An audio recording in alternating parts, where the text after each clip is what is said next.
సుమన్ టీవీలో మీ business promotions కోసం ఈ కింది నెంబర్ను సంప్రదించగలరు.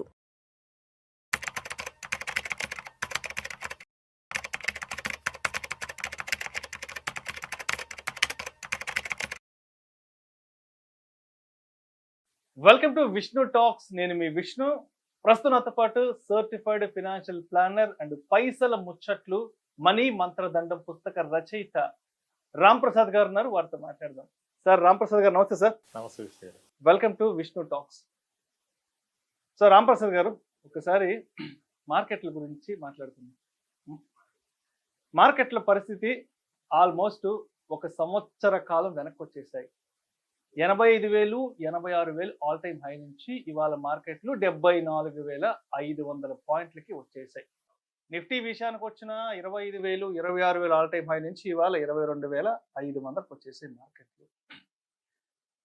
చాలా మంది ఇన్వెస్టర్స్ ప్యానిక్ అవుతున్నారు, చాలా మంది ఇన్వెస్టర్స్ భయపడుతున్నారు.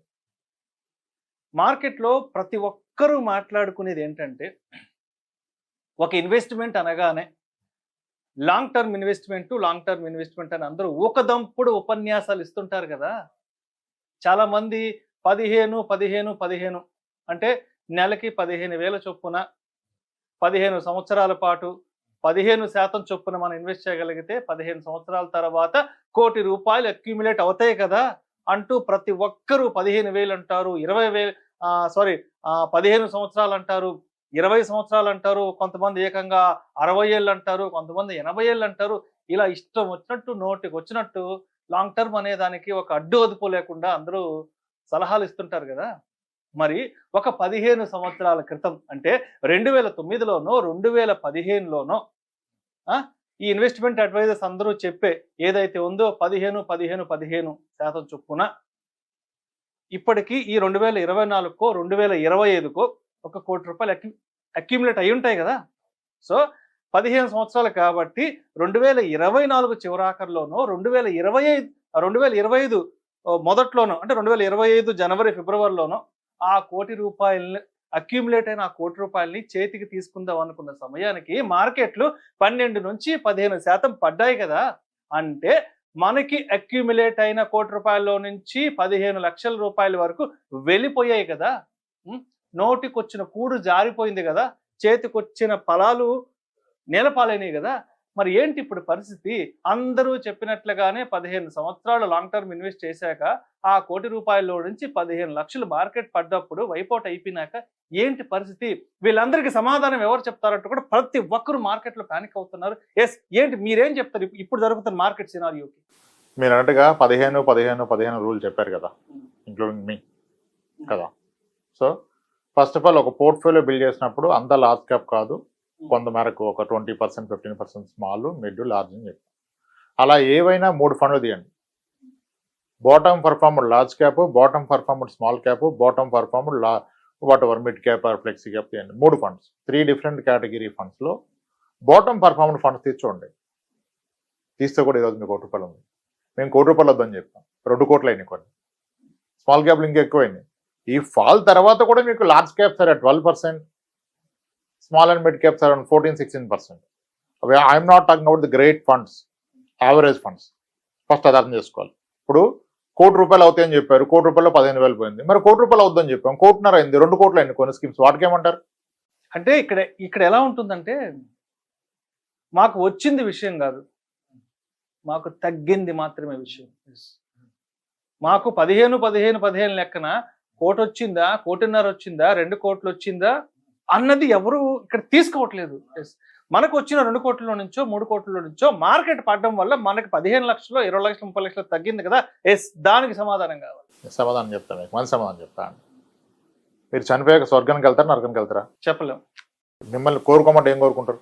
ఆబ్వియస్ గా స్వర్గమే కోరుకుంటాం కదా. స్వర్గం కోరుకుంటాం అందరం. స్వర్గానికి వెళ్ళాలంటే ముందు చనిపోవాలి, గుర్తుపెట్టుకోండి.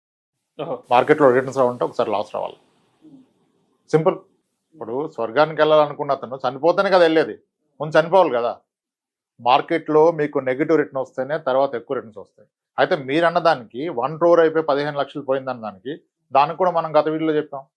మీ గోల్ నియరింగ్ ఉన్నప్పుడు 2-3 years ముందే మార్కెట్ నుంచి వెళ్ళిపోమని చెప్పాం కదా. అంటే నాకు ఇప్పుడు మీరు చెప్పిన పర్సెప్షన్ నాకు నచ్చలేదు. అంటే ఇప్పుడు స్వర్గానికి పోవడం కోసం చచ్చిపోవాలా? అంటే మరి స్వర్గానికి వెళ్ళినప్పుడు చనిపోతేనే పోతారు అన్నప్పుడు మార్కెట్లో మీకు పెరగనప్పుడు ఒకసారి పడితేనే పెరుగుతుంది అది. మార్కెట్ ఏం ఇలా వెళ్ళదు. అలా ఎప్పుడని చెప్పారా? లాంగ్ టర్మ్ అని ఎందుకు ప్రతిసారి అందరు రిపీట్ చేశారు? లాంగ్ టర్మ్ మీకు ఓన్లీ ట్రేడర్స్ చీట్ చేసేవాళ్ళే మీకు డబుల్ అయింది, ట్రిపుల్ అయింది అని చెప్తారు. ఇక్కడ కొను ఇక్కడ అమ్ము అని. ఇక్కడ కొను ఇక్కడ అమ్మేవాడు ఎవడు ఉన్నాడు ఈరోజు మార్కెట్లో? నుంచున్నాడు ఎక్కడన్నా? మీకు లాంగ్ టర్మ్ అన్నాం, లాంగ్ టర్మ్ చెప్పాం. లాంగ్ టర్మ్ వాళ్ళకైతే ఇబ్బంది లేదు కదా. ఈరోజు 12 ఉంది కదా. నువ్వు డేటా చెప్తానండి. నిఫ్టీ 50లో మీరు ఇన్వెస్ట్ చేసి ఎస్ఐపి మోడ్లో ఒక 10 years రోలింగ్ రిటర్న్ చూసి వరస్ట్ పీక్లో ఇన్వెస్ట్ చేసి పీక్లో ఎస్ఐపి స్టార్ట్ చేసి అక్కడ నుంచి ఫాల్ స్టార్ట్ అయ్యి 5 years ఎస్ఐపి చేస్తే there were certain periods where return is 0 or -2 వచ్చింది ఎస్ఐపి. నిఫ్టీ 50 పీక్ మార్కెట్ పీక్లో చేసి నెక్స్ట్ 5 years ఎస్ఐపి చేస్తే కూడా 0 వచ్చింది, లేదా -2 కూడా వచ్చింది. -2 is the worst outcome out of doing an SIP in a Nifty 50. కానీ ఆ 5 years డౌన్ వచ్చాక నెక్స్ట్ 5 years ఉంటే Nifty 50 has delivered 21% return. Nifty 50 ఎప్పటికి ఇవ్వదు 21, 12 ఇవ్వాలా, అంతమించి ఇవ్వకూడదు. బట్ 21 ఎందుకు ఇచ్చింది? ఫస్ట్ 5 years నెగిటివ్ ఉంది కాబట్టి ఇచ్చింది. మీరు ఎప్పుడైతే మీ overall SIP period long term ఉన్నప్పుడు the majority period are the max possible period నెగిటివ్లో ఉంటే, డౌన్లో నడిస్తే, అప్పుడే ఓవరాల్గా will able to make returns. ఇప్పుడు మీరన్న దాంట్లో నాకు 1 crore తగ్గింది అంటే నువ్వు 1 crore ట్రిగర్ అవ్వని వెళ్ళిపోమని చెప్పాం మనం. అంటే నీ గోల్ 1 crore కాదు. ఇక్కడ goal should not be money. Goal is filling some requirement. పెళ్ళి, చదువు అన్నప్పుడు ఏం చెప్పాం? 2025లో కనుక మీ పాప చదువు ఉంటే 22లోనే మీరు స్లో అయిపోండి, 22లోనే మీరు తీసేయండి, డెట్లోకి వెళ్ళిపోండి, ఎఫ్డీలోకి వెళ్ళిపోండి అని చెప్పాం. ఇప్పుడు 1 crore టార్గెట్ అంటే ప్రాబ్లం. 15 yearsకి 15 years 1 crore అన్నతనికి ప్రాబ్లం. ఎస్, మీరు అన్నట్టుగా నేను ఇదే నాకు ఏ అవసరం లేదు, గోల్ లేదు, క్లారిటీ లేదు, ₹1 కోటి 15 నెలలు అని పెట్టిన అతనికి. కానీ ఈ రోజు పడ్డాక కూడా కోటినాయి most of the funds. Actually ఈ రోజు కూడా కోటిన 2 ఫండ్స్ కూడా ఉన్నాయి. సో ఇప్పుడు ఎవరైతే మీరు చెప్పిన ఎమోషన్ ప్రాబ్లం అంతా ఎక్కడ వచ్చిందంటే రీసెంట్ 3 years వచ్చిన వాళ్ళకే వచ్చింది ప్రాబ్లం. ఈ రోజు నా క్లయింట్స్లో 6 years ఉన్న క్లయింట్స్ది పోర్ట్ఫోలియో యావరేజ్ 18% ఉంది. ఒక 500 మంది కస్టమర్స్ది డైవర్సిఫైడ్ పోర్ట్ఫోలియో. ఈరోజు ఎర్లియర్ ఉండేది 28, 26 ఉంది, 18కి వచ్చింది. ఇట్స్ ఓకే, 17కి వెళ్ళొచ్చు, మేబీ 14కి వెళ్తుందేమో ఇంకా పడితే. క్లియర్ చెప్పాము. ఎవరన్నా ఫోన్ చేస్తే చెప్తున్నాం, సార్ మీ అవసరం ఎప్పుడు? ఇప్పుడు ఉందా? నియర్ బై ఉంటే ఈరోజు తీసేద్దాం, ఏ రోజున తీసేయటమే. ఇప్పుడు మీ దగ్గరకు వస్తున్న ముందు కూడా ఒక క్లయింట్తో మాట్లాడా, 30 lakhs అవసరం ఆయనకి అర్జెంటుగా. వాళ్ళ అబ్బాయి వేరే కంట్రీ వెళ్ళాడు ఫుట్బాల్ ఆడటానికి, అక్కడ సెలెక్ట్ అయ్యాడు, చాలా ఎక్స్పెన్స్ పెరిగిపోయింది. సార్ నాకు 30 lakhs కావాలన్నాడు. ఆయన ఒకప్పుడు చాలా రేట్ ఉండే, తగ్గిపోయింది. జెన్యూన్ రిక్వైర్మెంట్ ఉంటే what to do with money?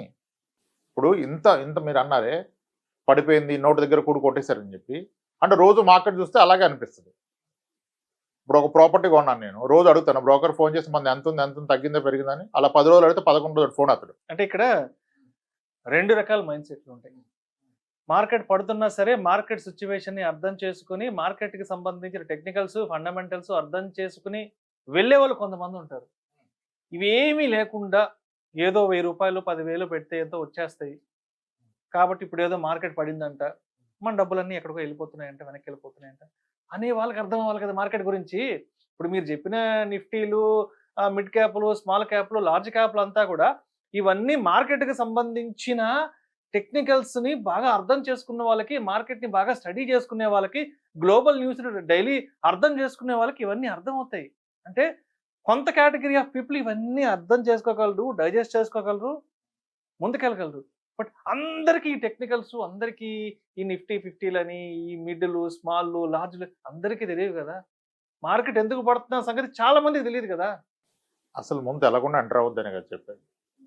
తెలకుండా enter అవద్దని చెప్పాము, దానికోసం మాట్లాడుతున్నాం. ఇప్పుడు మార్కెట్ పడుతుంది, ఎఫ్ఐలు సెల్లింగ్ అంటున్నాం. ఇది ఎంతమంది తెలుసు? కొంతమందికే తెలుసు. ఏది ఎఫ్ఐలు అమ్ముకుంటున్నారు, వెళ్ళిపోతున్నారు కాబట్టి మార్కెట్ డౌన్ ట్రెండ్లో ఉందని. అందరికీ తెలియదు కదా ఇది. ఇప్పుడు ఈసారి అనాలిసిస్ చేయడానికి రోజు ఒకటి ఉంటుంది. యూఎస్లో మొన్న ఏదో నెగిటివ్ న్యూస్ వచ్చింది యూఎస్ గురించి. మొన్న దాకా యూఎస్ బాగా చేస్తుంది కదా. రేపు చైనాలో ఒక నెగిటివ్ న్యూస్ రావచ్చు, ఎఫ్ఐఎస్ ఒక రోజు రావచ్చు, ఒక రోజు పోవచ్చు. ఈ మధ్యన అయితే పోతున్నారు. సో రోజు మాకుంటే రోజు న్యూసే, ఉపయోగం ఏముంది? రోజు అనాలిసిస్ చేసి ఏం చేస్తాం మార్కెట్ని? ఎన్ని ఇన్సిడెంట్ చూసాను సార్ మీరు నేను పరిచయం అయ్యాక. ఒకసారి మార్కెట్లో ఈ రోజు ఫుల్గా మాట్లాడింది 1 వీక్ తర్వాత ఎవడు మాట్లాడు. మొత్తం ఇప్పుడు అందరికీ టైం దొరికింది, మార్కెట్ పడింది కాబట్టి మాట్లాడడానికి. రోజు ఒక రీజన్ పట్టుకుని ఈవినింగ్ వెళ్ళి ఎందుకు టైం వేస్ట్? ఇన్వెస్ట్మెంట్ చేసినట్టు వెళ్ళి ఓటీటీలు సినిమాలు చూసుకోవాలి, మళ్ళీ చూడటానికి కాదు ఇన్వెస్ట్ చేసింది. అప్పుడు వ్యాపారమే చేసుకోవాలి. ఇన్వెస్ట్మెంట్ ఏం చేసాం? మనకు వ్యాపారం చేత కాదని వేరే వ్యాపారంలో పెట్టాం మనం. ఇప్పుడు సరిగా వ్యాపారంలో రిటర్న్స్ వచ్చేవాడు ఎప్పుడు ఇన్వెస్ట్ చేయడు. వాడు నా వ్యాపారం నాకు ఎక్కువ వస్తుంది, నీ 12-13 నాకు ఉంటుంది నవ్వుతాడు చాలామంది. కరెక్టే వాళ్ళు.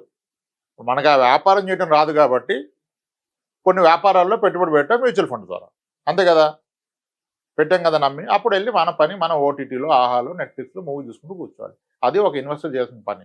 ఇప్పుడు రోజు ఉదయం ఏమైంది, సాయంత్రం ఏమైంది, ఎవరేం చెప్పారు, ఈయన ఎలా చెప్పాడు, ఈయన ఎలా చెప్పాడు, స్మాల్ క్యాప్ తీసేయాలంటే నేను బెట్టా తీసేస్తా అంటే రేపు ఇంకొక ఆయన చెప్తాడు, రేపు రివర్స్ అయింది 1 వీక్ మళ్ళీ పడిపోద్ది. ఈ 1 వీక్ రివర్స్ అయిందని మళ్ళీ వెనక్కి వస్తే ఎలా? యూ షుడ్ హ్యావ్ క్లారిటీ ఉండాలి. ఎన్నేళ్ళకి పెట్టావు, అదే కదా ఫస్ట్ మనం అడిగింది. ఎన్నేళ్ళకి పెట్టామని కదా అడిగింది. ఇప్పుడు 12% బిలో రిటర్న్ ఉన్న స్మాల్ క్యాప్ మిడ్ క్యాప్ ఉందా? 10 ఇయర్స్ ఇంత ఫాల్ తర్వాత 10 ఇయర్స్ రిటర్న్ ఉందా? ఇది only pain is for the last 2-3 years. 2-3 years ఇన్వెస్ట్మెంట్కి ఇది రైట్ కాదని ఎన్నిసార్లు చెప్పాను, అందరూ చెప్తున్నారు, నేను ఒక్కనే కాదులేదు, అందరూ చెప్పారు కదా. ఆ క్లారిటీ ఉండాలి. ఇప్పుడు ఏదో వస్తువు ఎక్కడో ఏదో కొన్నప్పుడు, ఒక స్థలం కొన్నప్పుడు రోజు బ్రోకర్ ఫోన్ చేసి అడగండి రేట్ ఎలా ఉంది, ఈరోజు ఏమైంది డెవలప్మెంట్స్ ఏమొచ్చినాయి, పెరుగుద్దా తగ్గిందని అడిగితే 10 రోజుల తర్వాత ఫోన్ ఎత్తాడు. ఇక్కడ ఎందుకు రోజు చూస్తున్నారు మార్కెట్? మీరు పెట్టింది వెరీ క్లియర్, 10 ఏళ్ళు ఉంటారని చెప్పినప్పుడు 15 ఏళ్ళు ఫార్ములా వేసుకున్నోడికి 3 ఏళ్ళ క్రితం పెట్టినప్పుడు ఎందుకు సార్ టెన్షన్? ఈరోజు 15 ఏళ్ళని పెట్టినారు కదా, ఇప్పుడు 15 ఏళ్ళ క్రితం పెట్టినోడికి మీరు చెప్పిన డైలాగ్ అది అప్లై కాదు. అందరు బాగానే ఉన్నారు, ఎవడో బిలో 15 లేదు 15 ఏళ్ళ క్రితం పెట్టినోడికి. హైబ్రిడ్ ఫండ్స్ ఉన్నాయి సార్ ఈ రోజుకి 14-15లో, మల్టీ అసెట్లు, బ్యాలెన్స్ అడ్వాంటేజ్, డైనమిక్ అసెట్ అలొకేషన్లు, అగ్రెసివ్ ఈక్విటీ హైబ్రిడ్లు అవి ఉన్నాయి. ఇంత ఫాల్లో hybrid funds hardly fell by -4, -5, maybe 1 or 2 funds -6 ఉన్నాయి. అంటే మీ ఆబ్జెక్ట్ ఇప్పుడు ఎవరైతే లాస్ట్ ఇయర్ నుంచి వచ్చారో వాళ్ళందరికీ మేము హైబ్రిడ్ ఫండ్సే పెట్టాం, లంసం పట్టుకొచ్చిన వాళ్ళకి. సో వాళ్ళు హ్యాపీ సార్, అందరు 14% అన్నారు, మంది 5% పడ్డదని. ఇక్కడ నేను ఎక్స్పెక్టేషన్ రైట్ పెట్టాం మనం, లంసం అని వస్తే హైబ్రిడ్ ఫండ్సే పెట్టాలన్న, ఈవెన్ 5-6 ఇయర్స్ కూడా. Pure equity SIPs for at least for 8 years, 9-10 years kind of thing. సరే, అంటే ఓకే, ఇప్పటి వరకు పాస్ట్ పెర్ఫార్మెన్స్ ఓకే, ఎంత వచ్చింది, ఏంది, 10 వచ్చిందా, 12 వచ్చిందా, 18 వచ్చిందా అనేది ఇప్పుడు ఇది కాదు మనం మాట్లాడుకోవాల్సింది. మార్కెట్ 1 year వెనక్కి వచ్చేసింది. 12, 15, కొంతమంది 12 అంటున్నారు, కొంతమంది 15 అంటున్నారు. సరే, వాళ్ళ అజంప్షన్ ప్రకారమే మార్కెట్ వెనక్కి వచ్చేసింది. 86, 85 నుంచి 70 నెలకు వచ్చేసింది. ఇప్పుడు మ్యూచువల్ ఫండ్ ఇన్వెస్ట్మెంట్స్, ఎస్ఐపిలు రిడెంప్షన్ కొట్టాలా, లేదంటే పాజ్లో పెట్టుకోవాలా, లేదంటే ఆపేసేయాలా, లేదంటే అసలు ఈ ఇన్వెస్ట్మెంట్స్ గొడవే వద్దని చెప్పి ఏదైనా ట్రెడిషనల్ ఇన్వెస్ట్మెంట్స్కి వెళ్ళిపోవాలంటారు? అంటే ట్రెడిషనల్ మనకి ఎఫ్డీలు, ఆర్డీలు, పోస్ట్ ఆఫీస్ ఆర్డీలు, బ్యాంక్ ఎఫ్డీలు, వీటికి వెళ్ళిపోమంటారా? ఈ మార్కెట్తో మేము రోజు చావలేం రా బాబు, ఎందుకు వచ్చిన గోల్ రా బాబు అని చెప్పేసి వాటికి వెళ్ళిపోవాలా? ఇది ప్రతి ఒక్కరి మైండ్లో ఇప్పుడు నడుస్తున్న ఆలోచన. నిజంగా ఈ మార్కెట్ ఫాల్ వల్ల మీ ఆరోగ్యం పాడవుతుంది, నిద్రపట్టలేదు, ఎవడు చెప్పినా నాకు కన్విన్స్ అవ్వలేదు అంటే వెళ్ళిపోండి. మీకు క్లారిటీ ఉంటే లాంగ్ టర్మ్ అంటే ఏంటి అర్థం చేసుకుంటే కాసేపు కూర్చొని ఉండండి. ఇప్పుడు ఏదైనా సరే చాలాసార్లు చెప్పాను నేను, anything costing peace of mind, నిద్ర చెడగొట్టేది ఏది పెట్టుబడి అవదో అది ఏదైనా కదా. ఆ క్లారిటీ లేకుండా అసలు ఈక్విటీలోకి రావద్దని చెప్పాము. ఈక్విటీ మ్యూచువల్ ఫండ్స్, ఈక్విటీ కూడా కాదు, ఈక్విటీ మ్యూచువల్ ఫండ్స్కి రావద్దనే చెప్పాం కదా. ఇది ఇన్వెస్టర్ కాల్, మనం ఎలా రికమెండ్ చేస్తాం? ఇన్వెస్టర్ కంఫర్ట్గా ఉంటేనే ఉండమంటాం. లేదు సార్ నా వల్ల కాదంటే వెళ్ళిపోవడమే, ఇంకా ఆ లాస్ బుక్ చేసుకుని వెళ్ళిపోవడమే. మీరు టైం, ఇప్పుడు మీరు కరెక్ట్గా అడిగారు క్వశ్చన్, 1 year బ్యాక్ వెళ్ళాం అంటే 1 year టైం పోయింది అనుకోవాలి, డబ్బు పోయింది అనుకోకూడదు, మళ్ళీ రికవర్ అవుతుంది కదా. కోవిడ్లో పడ్డప్పుడు పానిక్ అనే పరిస్థితి ఏమైంది సార్? ఉన్నోళ్ళే కదా డబ్బులు మేక్ చేశారు. ఎవరైనా టైమింగ్ చేసి పడుతుందని వెళ్ళిపోయి మళ్ళీ పడ్డానికి వచ్చారా? వెళ్ళిపోయినట్టు పడ్డానికి కూడా రాలే, మళ్ళీ అందరూ లేసేగా వచ్చారు కదా. ఇది అవదు. ఇది it's not a game of emotion. Investment is a boring game, it's not exciting. మీకు అలాంటి ట్రేడింగ్లో చేసుకోండి, స్టాక్స్ పిక్ చేసుకోండి. మంచిగా జరిగింది కదా స్టాక్స్ పిక్ చేసిన వాళ్ళకి. ఇప్పుడు సరే, ఈ మధ్య ఏదో స్మాల్ క్యాప్స్ గల్లంత అయిపోయినాయి, స్మాల్ క్యాప్స్ పట్టపోయింది, ఏంటి స్మాల్ క్యాప్స్? అందరు కింద కామెంట్స్ చూస్తుంటాం కదా, స్మాల్ అన్నావు, ఇది అన్నావు, మిడ్ అన్నావు, ఇప్పుడు ఎట్టుపోయినాయి, గల్లంత అయిపోయినాయి అంటే ఆడియన్స్ ఏదో చెప్తున్నాను అదే అడగాలి, నేనేది ఇమాజిన్ చేసుకుని అడగకూడదు కదా. ఇప్పుడు ఎవరో ఒక పెద్ద చెప్పారు, స్మాల్ క్యాప్స్ మిడ్ క్యాప్స్ ఇక్కడ నుంచి 10 years పెట్టినా రిటర్న్స్ ఇవ్వని అంటారు. అది ఇండస్ట్రీ అతను. ఫస్ట్ థింగ్ అక్కడ ఒక చాలా మంచి అర్థం ఉంది దాంట్లో. ఆయన ఏం చెప్పారు, ఒక మ్యూచువల్ ఫండ్స్ అమ్మే వ్యక్తి, ఒక సిఐఓ వచ్చి మ్యూచువల్ ఫండ్స్ ఇక్కడ నుంచి నెక్స్ట్ 10 years 20 years రిస్క్ ఉంటాయి, స్మాల్ క్యాప్స్ అవాయిడ్ చేయండి అని చెప్పారు. ఇప్పుడు ఎప్పుడైనా ఒక రియల్ ఎస్టేట్ అమ్మే వ్యక్తి, గోల్డ్ అమ్మే వ్యక్తి మన దగ్గరకు వచ్చి ఇక్కడ నుంచి గోల్డ్ రేట్ తగ్గిపోద్ది కొనకండి అని చెప్పాడా? రియల్ ఎస్టేట్లు చెప్పారా? చెప్పలేదు కదా. మ్యూచువల్ ఫండ్ల ముందుకు వచ్చి చెప్పారు. అక్కడ చాలా అర్థం ఉంది. యాక్చువల్గా అది అమ్మితేనే కదా ఎక్స్పెన్స్ రేషియోలో డబ్బులు వచ్చేది. అది అమ్మే అతనే వద్దని చెప్పాడంటే ఇన్వెస్టర్ మనీ మీద ఎంత కన్సర్న్ ఉంది ఇండస్ట్రీకి. అయినా ఆ మాట చెప్పింది ఇన్వెస్టర్స్ కాదు, that is an MFD meet. వాళ్ళకి చెప్పారు మీరు అగ్రెసివ్గా వెళ్ళి క్లయింట్స్ అన్ని స్మాల్ క్యాప్లో మిడ్ క్యాప్లో పెడుతున్నారని ఆయన చెప్పారు ఒక ఈవెంట్లో. ఆయన ఎంఎఫ్డి చెప్పారు, అది బయటకు వస్తే వేరేలాగా తీసుకుంటారు కదా. ఆ 2 లైన్లే మాడతారు కదా, ఎంటైర్ స్పీచ్ వినాలి కదా. అట్లా small caps any day pure complete investment small cap పెట్టదు. అందుకే కదా ఎప్పుడు స్కీమ్ పేరు చెప్పండి మనం. ఇప్పుడు ఒకప్పుడు నేను 20% వరకు కూడా స్మాల్ క్యాప్ వెళ్ళలేదు. ఇప్పుడు హార్డ్లీ 10-15% మీన్స్ ఈ రోజు స్టార్ట్ చేసిన ఎస్ఐపి కూడా స్మాల్ క్యాప్ పెడుతున్నాను. కానీ ఎంత, 100 రూపాయలు పెడితే 15 రూపాయలు, 100 రూపాయలు పెడితే 15 రూపాయలు పెడుతున్నాను small cap. That's okay allocation. స్మాల్ క్యాప్ని పోర్ట్ఫోలియో నుంచి అవాయిడ్ చేయడం అంటే కరివేపాకుని తీసేయడం కూరలో నుంచి. ఫ్లేవర్ ఉండదు. అది ఉండాలా, అది ఉండాలా. ఫ్లేవర్ వాసన ఉండదు కదా. కరివేపాకు వేసుకుని వండుకోండి కానీ అది మ్యాక్సిమం అందరికి నచ్చుద్ది కదా, ఒక ఫీల్ గుడ్. సో ఇవన్నీ ఉంటేనే గెట్ టు నో. యాక్చువల్లీ నేను అగెన్స్ట్ NFOs. కొన్ని NFOలు కొంతమందికి పడదు, ఎందుకంటే I wanted them to experience. ఒక mutual fund journey from 10 rupees అనే నుంచి ఎలా ఉంటుందో తెలుసుకోవాలని, అంతే కదా. ఒక వ్యక్తికి తెలవాలి దీని జర్నీ ఏంటి, ద పెయిన్ కూడా తెలవాలి. అది మీ ఎర్లీ స్టేజ్లో వస్తే ఇంకా మంచిది. ఇప్పుడు 3 years నెగిటివ్ చూసినందుకు ఒక ఎక్స్పీరియన్స్ వచ్చింది కదా, ఇంక భయపడతాడా ఫ్యూచర్లో మార్కెట్లో? ఎస్, ఇప్పుడు హోల్డ్ చేయడానికి ఇప్పుడు ఈ రోజు మీరు పిలవగానే రావడానికి కారణం ఎస్ ఈ పానిక్ సినారీ ఉంది కాబట్టి రావాలని వచ్చాను. ఎందుకంటే చాలా మంది పానిక్ అవుతున్నారు. ఇప్పుడు మార్కెట్ బాగున్నప్పుడు అందరూ ఎన్నైనా మాట్లాడతారు, బట్ మార్కెట్ బాగలేనప్పుడు కూడా ఎస్ మనం ఆడియన్స్ వైపు నిలబడి, మన ప్రేక్షకుల వైపు నిలబడి వాళ్ళకి కొంత మోరల్ సపోర్ట్ చెప్పండి సార్. అవును, వెంచర్లోకి వెళ్ళి స్థలాలు కొన్నాడు పరిస్థితి ఏంటి? 1 year అయిపోయింది. ఇప్పుడు కొనేవాడు ఉన్నాడా? కొన్న రేటు ఉందా? ఎంత పడింది? 14% పడ్డదా, ఎక్కువ పడ్డదా? మరి దానికి ఏం సమాధానం చెప్తారు? ఎవరిని బ్లేమ్ చేస్తున్నారు? అది ఎందుకు కొన్నారంటే పెళ్లి కొన్నాము, ఆగితే వెయిట్ చేస్తే పెరుగుతుంది అది. మరి ఇక్కడ కూడా అలాగే ఆగాలి కదా. ఒక స్థలం కొన్నప్పుడు కొనేవాళ్ళు ఎర్ర బాబు అంటే 0 అయిపోయింది, కొన్న రేటుకి లేడు. 50% డిస్కౌంట్ కూడా లేని కూడా ఉన్నాయి ఈరోజు. అప్పుడు ఉన్నది ఇక్కడ ఒక ఎమోషన్, అక్కడ ఒక ఎమోషన్ ఏంటి? నీకు క్లారిటీ ఉండాలి కదా. గోల్డ్ కొంటాం, పెరుగుద్ది తగ్గుతుంది, ఒకసారి ఏం చేస్తాం సార్? కొనక తగ్గిందని అమ్మేస్తామా? మన చేతుల్లో ఉండదు కదా. మార్కెట్ మనపై కంట్రోల్ చేయలేం కదా. ధరల పెరుగుదలను, ధరల తగ్గుదలను, డిమాండ్ మనం వెళ్ళి మరి అన్ని అంతే కదా. ఇప్పుడు స్థలం కొన్నాడు 20,000 లాగుతాను, ఇల్లు కట్టుకుంటాను 15,000 లాగన్నప్పుడు అంటే అన్ని ఇన్వెస్ట్మెంట్స్ లో చూసి చూడనట్టుగా ఉంటారు. బట్ ఒక ఎంఎఫ్ ఇన్వెస్ట్మెంట్స్ విషయానికి వచ్చేటప్పటికి డిస్కషన్ ఫస్ట్ ఒక థింగ్ అర్థం చేసుకోండి, ఇది బిగ్గర్ టికెట్ బిజినెస్ కాదు. ఎంత స్మాల్ టికెట్ తోనే దీంట్లో ఇన్వెస్ట్మెంట్ స్టార్ట్ చేయొచ్చు. Any time liquidity, partial liquidity కదా. అవసరం ఉంటే దీని మీద 15 నిమిషాల్లో లోన్ వస్తుంది. ఈరోజు ఈ వెసులుబాటు ఉన్న ఇన్వెస్ట్మెంట్ ఏదైనా ఉందా? అంటే ఇప్పుడు గోల్డ్ తగ్గిందో పెరిగిందో లేకపోతే ఎక్కడికో వెళ్ళిపోయిందో, ఓ 10 years బ్యాక్ వెళ్ళిందో అంటే అక్కడేం ప్యానిక్ ఏం అవ్వరు. రియల్ ఎస్టేట్ విషయానికి వస్తే ధరల వెంచర్స్ సగం పడిపోయినా కానీ ఏముందిలే మళ్ళా టైం వస్తుంది అనుకుంటారు.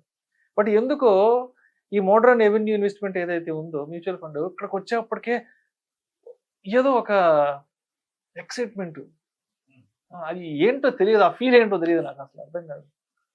ఓయమ్మ పడిపోతుంది, ఓనైనా పడిపోతుంది అంటే ఎందుకంటే మిగతా వాటిలో లేని హడావిడి ఇక్కడ మాత్రం ఎందుకు నడుస్తుందో నాకు అర్థం కాదు. ఈ హడావిడి అనేది దీనిలో రోజు అనాలిసిస్ చేస్తున్నాను, ఎక్కువ పట్టించుకుంటున్నాం. ఇప్పుడు ఏది బెస్ట్ ఫండ్, ఏది పెరుగుద్ది, ఎందుకు పెరిగింది, పోర్ట్ఫోలియో చర్న్ ఏంటి, పోర్ట్ఫోలియో ఓవర్లాప్ ఏంటి, ఎక్స్పెన్స్ రేషియో ఎంత, sharp ratio, tenure ratio, beta, ఏంది అన్ని ఎక్కువ పట్టించుకుంటున్నాం. ఎక్కువ పట్టించుకోవడం వల్ల ప్రాబ్లం. అసలు నువ్వు ఎందుకు పెట్టావు, పర్పస్ క్లియర్. నువ్వు వెళ్ళి ఓటీటీలో మూవీలు చూసుకో, నీ పాపతో ఆడుకో, నీ కొడుకుతో ఆడుకో, అది కదా నువ్వు చేసిన పని. అది ఇన్వెస్టర్. నువ్వు మొన్న పెట్టి ఈరోజు కూర్చొని నాది పెరిగింది తగ్గింది నాకు లాస్ వచ్చిందంటే ఎట్లా? సింపుల్ లాజిక్ అర్థం అవట్లా. చాలా మంది నాకు స్క్రీన్ షాట్లు తీసి పంపిస్తారు, ప్లీజ్ సీ మై పోర్ట్ఫోలియో నేనేం చేయగలను?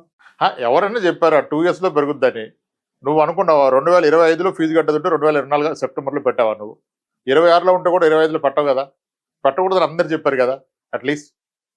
మరి నువ్వు అంత చెప్పాక కూడా పెట్టి ఇప్పుడు తగ్గితే ఏంది పెరిగితే ఏంది నీకు? ఇప్పుడు యాక్చువల్గా తగ్గితే యూ షుడ్ ఫీల్ హ్యాపీ.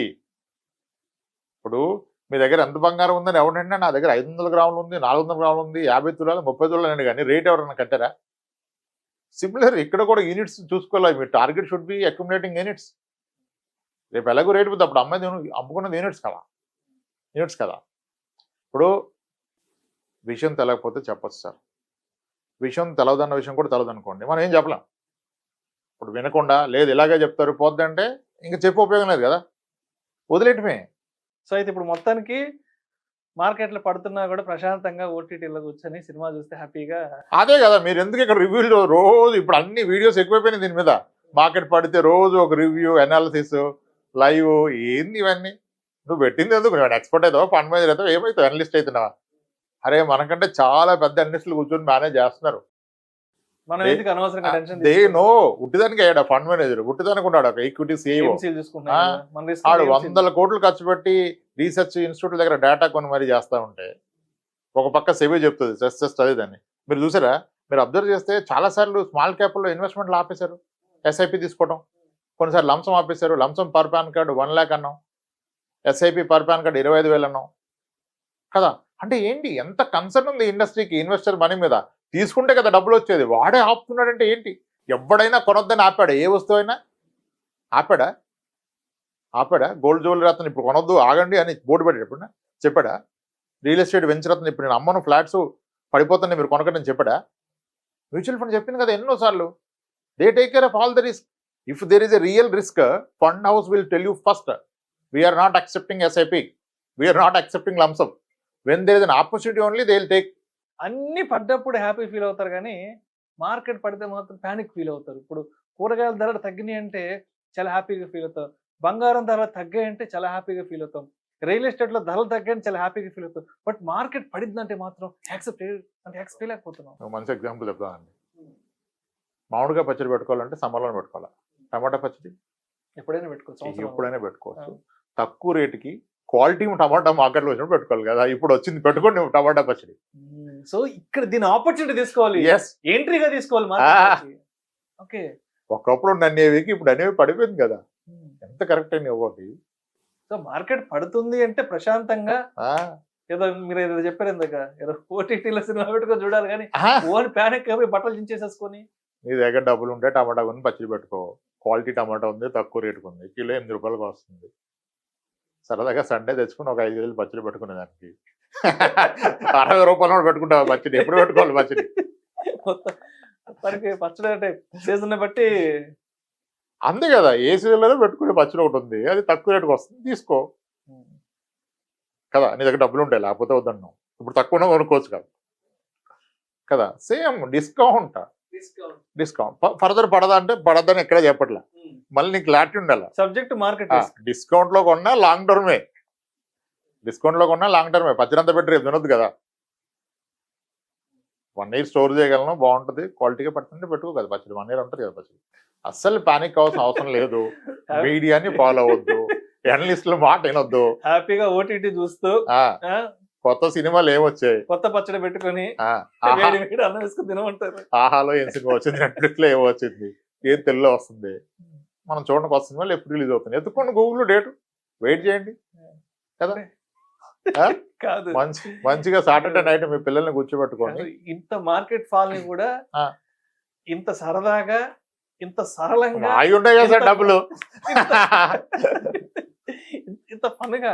అంటే మార్కెట్లు పడుతున్నాయి, ఆడియన్స్ పానిక్ అవుతున్నారు, సరే రామ్ ప్రసాద్ గారిని పిలుద్దామంటే సరే పిలుద్దాం అనుకున్నప్పుడు ఏదైనా సీరియస్గా ఏదైనా చెప్తారేమో, అలా చేయండి ఇలా చేయండి, ఏదో పోర్ట్ఫోలియో బ్యాలెన్సింగ్లు లేదా పోర్ట్ఫోలియో చర్నింగ్లు ఏమైనా చెప్తారేమో అనుకున్నా, కానీ సో హ్యాపీగా పడుకొని ఆహాలోనో నెట్ఫ్లిక్స్ సినిమాలు చూడు, కొత్త పచ్చడి పెట్టుకుని ఒక పని చేయండి సార్, అందరూ ఒక క్యారమ్స్ బోర్డు కొనుక్కొని పిల్లలతో ఒక 1/2 hour క్యారమ్ ఆడండి.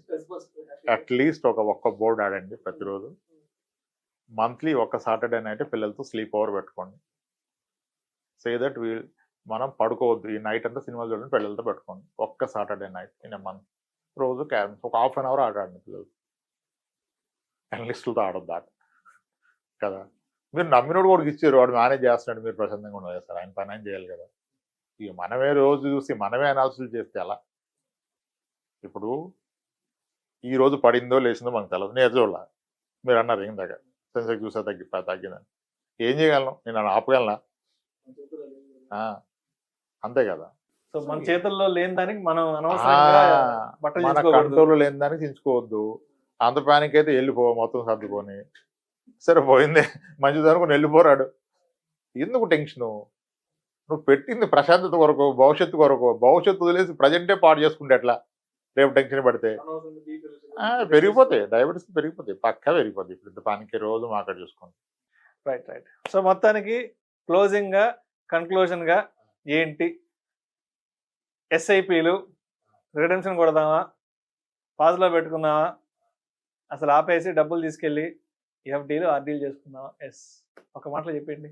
ఎఫ్డీ ఆర్డీ ఇష్టపడే వాళ్ళు చేసుకోండి హ్యాపీగా. మీకు లాంగ్ టర్మ్ మంచి ఇంట్రెస్ట్ ఉంది. ఈరోజు కూడా 7 వస్తుంది హ్యాపీగా. 7 ఓకే, 7 కూడా మీ అవసరాలు తీరుద్దంటే దట్స్ రైట్. 7 కూడా అవసరాలు తీరుద్దంటే అది రైటే కదా. ఇక ఇన్ఫ్లేషన్ రేట్ అవన్నీ సెకండరీ. కానీ నాకు 10 years టైం ఉంది, నాకు ఇప్పట్లో డబ్బులు అవసరం లేదంటే పెట్టుకోండి, కంటిన్యూ చేసుకోండి కదా. నెక్స్ట్ ఇయర్ అవసరం ఉంటే వెళ్ళిపోండి, బిగాన్ టెల్. నెక్స్ట్ ఇయర్ కల్లా మార్కెట్ రికవర్ వద్దే చెప్పలే, అట్లీస్ట్ నేను చెప్పలేను, అంత అనాలిసిస్లో మనకు రావు. Okay done, cool. ఓటీటీ పచ్చడి, ఆవకాయ పచ్చడి, క్యారమ్స్ ఆడుకోండి, పిల్లలతో అరగంట ఆడుకోండి, ఓటీటీలో మూవీలు చూసుకోండి, తిరగండి హ్యాపీగా. ప్రోగ్రామ్ స్టార్ట్ అవ్వడానికి ముందు ఏమైనా పెద్ద పెద్ద టెక్నికల్స్ ఏమన్నా చెప్తారేమో అనుకుని నేనేమి ఏం ప్రిపేర్ కాలేదే, మార్కెట్ గురించి ఈరోజు అనాలిసిస్ చేయలేదే, టక్కని పిలిచేసాను, రామప్రసాద్ గారు వస్తా అన్నారు, ఆయన ఏం అడుగుతారు, నేనేం చెప్పాలా అంటూ ఏదో కొంచెం టెన్షన్ ఉంది. కానీ మొత్తానికి ప్రశాంతంగా పిల్లలతో ఓటీటీలో సినిమా చూసి వేడి వేడి ఆవకాయలో నెయ్యి వేసుకుని హ్యాపీగా తింటే అయిపోయేదానికి ఎందుకు లైఫ్ కాంప్లికేట్ చేస్తున్నారు? రేపు అవసరం ఆ పైసలు. రైట్ అండి, thank you sir, thank you so much Ramprasad గారు. పిలిచిన వెంటనే ఇవాళ మా స్టూడియోకి వచ్చి నా విష్ణు టాక్స్ కోసం మీ అమూల్యమైన సమయాన్ని కేటాయించి, మార్కెట్ హైలో ఉన్నప్పుడు ఏం చెయ్యాలో అందరూ చెప్తుంటారు, అలా కాదు విష్ణు గారు, మార్కెట్ పడుతున్నప్పుడు కూడా ఏం చెయ్యాలో, ఎంత ప్రశాంతంగా ఉండాలో కూడా మనం విష్ణు టాక్స్ లో మాట్లాడుకుందామని చెప్పి అడిగిన వెంటనే హైలో ఉన్నప్పుడు ఎవరేం చెప్పాల్సిన అక్కర్లా, హైలో ఉన్నప్పుడు అసలు ఎవ్వరికి గైడెన్స్ అక్కర్లా, దూకేస్తారు. లో ఉన్నప్పుడు ఎన్ని కాల్స్ ఎన్ని మెసేజ్లు నేను క్లియర్ ఫిక్స్ అయిపోయినా, నా existing clients are my responsibility. 2000+ families మన మీద డిపెండ్ అయి ఉన్నాయి, వాళ్ళకే సర్వీస్ ఇస్తూ కూర్చున్నా, వాళ్ళు ప్యానిక్ అవ్వకుండా చూసుకోవాలి కదా. ఇప్పుడు ఎక్కడెక్కడ నుంచో మెసేజ్లు, మా టీంకి నాకు 60 లక్షలు పెట్టా, 8 లక్షలు డౌన్ అయింది, 12 లక్షలు డౌన్ అయింది. ఎవరిని అడిగి పెట్టావు, ఎక్కడ పెట్టావు, ఎక్కడుంది టైం? మనకి హెల్ప్ చేయాలి ఉంటుంది. కానీ నన్ను నమ్మి నేను ఎవరి ఇన్వెస్ట్మెంట్లో నాకు కమిషన్ వస్తుందో వాళ్ళకి కదా సర్వీస్ ఇవ్వాల్సింది. అది పెరుగుతున్నప్పుడు మీరు మాట నా మాట ఎవరు వినరు, మాకు తెలుసు అంటారు, పడుతున్నప్పుడు తెలిసి వస్తుంది. Thank you so much. అడిగిన వెంటనే ఇవాళ విష్ణు టాక్స్కి వచ్చి ఆడియన్స్కి, మీ క్లయింట్స్కి, మన ప్రేక్షకులకి అందరికీ కూడా మంచి భరోసా ఇచ్చారు. ఎటువంటి ప్యానిక్ లేకుండా, ఎటువంటి టెన్షన్ లేకుండా ప్రశాంతంగా మార్కెట్ పడుతున్నా కూడా ఏసీ వేసుకొని అలా సోఫాలో కూర్చొని అలా ఓటీటీ చూస్తూ ఫ్యామిలీతో విలువైన సమయాన్ని గడపండి అంటూ కూడా చాలా మంచి విషయాలను నిజంగా టచ్ చేశారు. అంటే ఏదో పెద్ద టెక్నికల్గా ఎవరు మాట్లాడదాం అనుకున్నాను కానీ, బట్ మీరు వచ్చాక ఆ టెక్నికాలిటీస్ అన్నీ, ఆ టెక్నికాలిటీస్, ఆ నంబర్స్ అవన్నీ ఎక్కడికో వెళ్ళిపోయినాయి. బట్ మొత్తానికి చాలా సరదాగా మీరు మార్కెట్ ముందు తీసుకెళ్ళారు సార్. రైట్ అండి, థ్యాంక్స్.